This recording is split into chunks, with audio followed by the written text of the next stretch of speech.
سلامونه زموږ ګرانو خوږو دوستانو ملګرو خدای دې وکړي چې ټول ښه جوړ صحتمند اوسئ.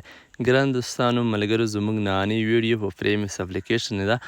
موضوع همدا ده چې مثال څنګه کولی شو چې په پریمس اپلیکیشن کې ټسکونه راونیسو. کله چې پریمس اپلیکیشن تاسو خلاص کړئ تاسو بیا دلته بیا صفحه ریفریش کړئ راکاش پې کړئ. دلته د ټایټل سره بیا داسې تاسو راکاش کړئ د صفحه به کور ته راکاش کړئ او دا ریفریش کېږي. کله چې ریفریش شي تاسو ته ټسکونه راځي.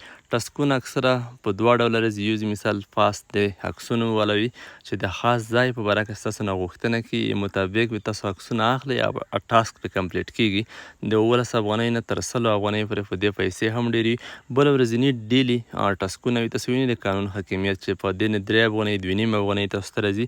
نو تاسو بې له همدې څخه استفاده وکړئ. هغه څخه هم استفاده کولی شئ خو چې هغه ځای ته تاسو لاړ شئ چې د کوم ځای تاسو نه غوښتنه کړې وي.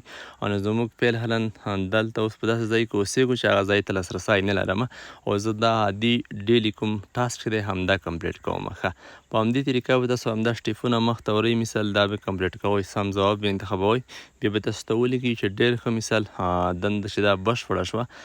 د کومې په دنده نه چې کومه پیسې دي تقریبا د 24 ساعتونو نه تر 22 ساعتونو په منځ کې ستاسو اکاونټ ته ستاسو بټوې ته همدا جمع کیږي. اوس که موږ دلته وګورو همدا ټاسک چې دا تر څارنې تر کتنې لاندې به وي مثال 22 ساعتونو کې به همدا پیسې هم موږ ته راورسیږي. نو همدا وه په پریمس اپلیکیشن کې د ټاسکونو د کمپلیټ کولو طریقه. مننه ملګرو ښه وخت.